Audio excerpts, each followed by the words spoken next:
Hey everyone, Sarah Gould here, and this is our case study for AEP 858 entitled Truman Elementary School.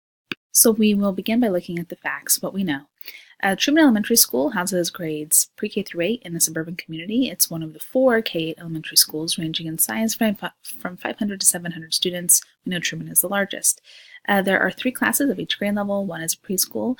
Moving on, looking at more demographics, we know that approximately 15% of the school students qualify for free and reduced lunch, 5% speak a primary language other than English, typically Spanish, and that the principal has been in the school for 2 years and comes from outside the school, but within the district. When examining the student achievement data, we know that Truman students actually, their test scores indicate on standardized and national achievement tests that they are performing worse in reading than they do in math. Scores are losing ground as a cohort as they move through the school, and they're also losing ground from grade to grade. We know that there are some current stakeholder perceptions. We know that the parents in the school have taken note of the test scores and have commented negatively on their views of reading instruction, and that there overall is a dissatisfaction within the parents, and this was evidenced at our PTO meeting when the president was asking the principal to address the concerns at their next meeting. When looking at the school process data, we know that the school shares similar concerns in the achievement data. Administrative observations have been taken across the grade levels within these literacy blocks, and concerns were certainly corroborated. The district reading supervisor has made his own observations and has shared the same concerns with the principal. State grant may actually help remediate some of these ongoing concerns that we have with the literacy instruction. When looking at the district reading input, this is coming from the specialist. We know that the classroom teachers are using a basal series, that there are interruptions within their literacy block. Instruction is not differentiated. The explicit phonics, phonemic awareness, and phonics assessments are not utilized, and evidence of poor teaching and learning practices have been found. There's certainly more information that needs to be known here. Number one, we're looking at the demographic data. What are those attendance rates? What's the stakeholder support like in the school? And what are we looking at in terms of diversity and adversity? We know all of these things affect student achievement.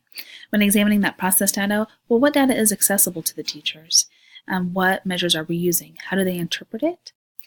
Do we have a culture of appreciation? And do we have a data literacy among our teachers? And who is interpreting that data? How old is that curriculum? What feedback has been offered to the teachers in terms of their instructional practices? Are there PD opportunities? Do they have grade level PLCs? What standards should be aligning with their curriculum and their assessments? And is there a reading specialist in the building that can be used as a consultant? Looking at the achievement data, we know that I want to know, do the assessments align to the curriculum? Are there multiple types of assessments in terms of, do we have a balanced assessment approach? And what supports are in place for student success? When examining the perception data, what are the specific perceived strengths and weaknesses of the literacy programs, and what areas of improvement are important to our stakeholders? Also, as a building leader, I want to know the following considerations. What is the confidence of my teachers teaching literacy? Do they have the necessary supports and resources to do their job well? Are the teachers aware of the data trends? What research-based practices could help? What community resources could help? And are we aligned vertically within the district? How will this data help us? How can we share a vision for school improvement? What goals do we have? What will our timeline look like? How will we communicate information both via internal and external publics? How will we document our school initiatives? How can we provide a balanced literacy approach? Can we triangulate our data? What funds do we have available to help? And do we truly need that ESSA grant to assist us in this endeavor? And finally, what is the confidence of our administration when it comes to evaluating literacy and providing feedback? When looking at this case study, I believe that there are 2 problems. Number one, I believe that the stakeholders are aware of the weaknesses at Truman Elementary School's literacy instruction, and they are obviously demanding an explanation and insist on improvements. But they also value these traditional literacy resources and practices, which is indicative to me that there is a lack of current education, maybe perhaps from within the school or the district, about research-based practices and resources that are current. Also, problem number 2, that there are internal weaknesses with teaching and learning practices in the area of literacy instruction and using data to make knowledge-based decisions. So I suspect that this is affecting student performance across content areas. So I have devised what I like to consider a 3-point plan of action. The first point being a needs assessment, which is kind of tying in with that professional development piece. Within that needs assessment, we're looking for It's going to include an analysis of the current curriculum and resources. We're looking at everything: tiered resources, intervention resources, classroom libraries and library books, listening, speaking, and writing opportunities. And we're going to consider all those ELL components as well, because we know that we have that Spanish-speaking demographic. We're also looking for alignment within the standards, the curriculum, and the assessments. We're looking for alignment vertically across the district. I want to consider cohesion among those resources. I'm considering teacher capacity and competence within those Big Five literacy components and the balanced literacy approaches. I want to consider ELL resources and books that are actually culturally responsive to our student population. Evaluate current instructional resources and cross-curricular connections that could be embedded. Consider professional development opportunities. Evaluate different measures of assessment. Consider pros and cons of that SSA grant, and look at the math data. Because usually when we know that we have struggling readers, then that translates across our data in other content areas, and it is also low as well. And lastly, examine supplemental materials and technology resources that could bolster student achievement.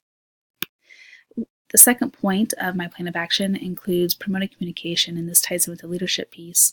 We want to address that PTO and validate their concerns, create a vision within the parents, and promote student success, present a plan of action with a timeline on it, present monthly feedback with reports that are easy to understand that's going to the PTO, use those external publics as a way to keep the community informed and seeing visible changes occurring. This could be on the social media website, for example, or just simply on the school's website. We could even push out some notifications of pictures and things like that showing literacy success. We can encourage parents to assist in the efforts by coming in and reading to the kids, helping at centers, building outdoor community libraries, things of that nature. They could also help with engaging community resources such as pulling in our high school students or senior citizens, and they could operate as what we consider reading buddies with our students or guest readers in our classrooms. We could use Google Docs to share PTO minutes with the staff and make them accessible online to the public via the school website. We could use Google Docs internally for the access to data protocol sheets and our meeting minutes when we devise that data team that I'll speak to later. We'll make our school improvements known to the BOE, and we'll share monthly updates that are documented in the monthly minutes for public access, create a quarterly literacy night at the school, consult with their admin in the district. I want to know, hey, do they share these same concerns within their building? What does the district reading specialist see in their buildings? Are they using those same resources, and can we learn from one another through this in-district networking process? And lastly, we want to use individual teacher evaluations to offer explicit feedback and promote a growth model as they improve themselves as literacy instructors. The last piece to my plan of action focuses on culture, and it's collecting, analyzing, and applying the data. In this process, we want to create a culture of data appreciation that is safe and built on trust. It promotes a visual representation of our data processes, enhances that data literacy within the staff, uses a system that's accessible by all, focuses on those PLCs and PEDs to pull in some data dashboards and have some database conversations, and we want to collaborate as much as possible. Create assessment protocols and do regular fidelity checks. Develop a data team to analyze the data by considering all different types of data, not just student achievement, but we want to pull in all those other pieces as well, perception data and whatnot. We want to use that data to differentiate for student learning. We want to use the data to enhance teaching and learning practices, and we want to consult with the district administration and curriculum specialists on all measures and initiatives. And I want to keep in mind that we can use the data to not just provide interventions, but to truly differentiate instruction for all students, and that includes students with special needs as well as needing enrichment. We're going to resolve these issues by promoting success for all students, and that's going to be done with these 8 steps. Number 1, we're going to align the curriculum to reflect the language and culture of the students. We're going to encourage community support. We want them to be a presence in the building, and we want that visibility. We want to promote teaching and learning capacities that are research-based. We're going to align the curriculum to the standards. We're going to keep it high interest, and we're going to keep it cross-curricular or create it to be cross-curricular. We're going to develop a culture of data appreciation that differentiates for all learners, as I was just explaining a little bit ago. We're going to provide some extra services. So perhaps that could be intervention, enrichment, SPED, ELL, whatever it is, whatever the students are needing. We're going to promote all the domains of literacy, phonemic awareness, phonics, speaking, reading, writing, to translate across all the content areas. And we're going to make sure that funds are directly invested in our students for their success. When I first read the case study, there were a lot of thoughts and feelings that I was kind of processing. Number one, I feel like that we truly have an issue of antiquated resources and teaching and learning practices. And so my first thoughts were, where is the professional development? Where are the specialists providing feedback and guidance? Why did things go this long without being flagged, so to speak? Sometimes when we think about our teachers, we just don't know what we do not know. And that's where our professional development has to really support our teachers. And this isn't necessarily a poor quality teacher problem. This is just perhaps we have let our own enhancements as practitioners slide for a while, to say the least. And so anyhow, we're looking at generally just keep in mind that with low performance in literacy often affects all the content areas. And so I'm thinking while literacy may be flagged, we've got to go in and look at this data. And I'm thinking I really value the parents being brave enough to present their concerns. But as professionals, we got to dig a little deeper because it's got to be more than just a literacy piece. It's got to be affecting all content areas. I was also wondering, is there an MTSS or RTA model that's in effect? And why did this all come up at a PTO meeting? Are we not having curriculum conversations? Are we not having data-driven conversations to substantiate things like our report cards and our progress reports and our developmental assessments and whatever measures we're using for student progress in the classroom by comparison? And so we still have problems. Number one, we have a curriculum and instruction and assessment vertical alignment problem. We have communication problems, and we have an accountability problem. Speaking to number one, we've got stagnant data. Honestly, K through 5, the math isn't growing either. I take a look at the graph. We have communication problems in terms of how we're talking about data, how we're promoting teaching and learning practices and student achievement. And we have an accountability problem. Where's that MTSS or RTI model that should be in effect? When looking at Standard 8, it states that effective educational leaders engage families in the community in meaningful, reciprocal, and mutual beneficial ways to promote each student's academic success and well-being. And so I try to use that data to present and respond and communicate to the larger community their concerns about the instructional program.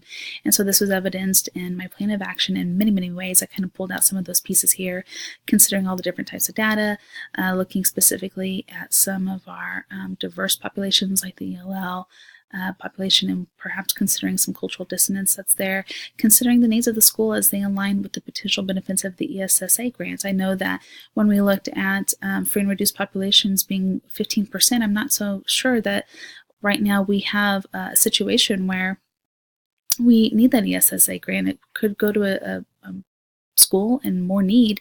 I think that we need to align our and improve our curriculum, instruction, and assessment pieces.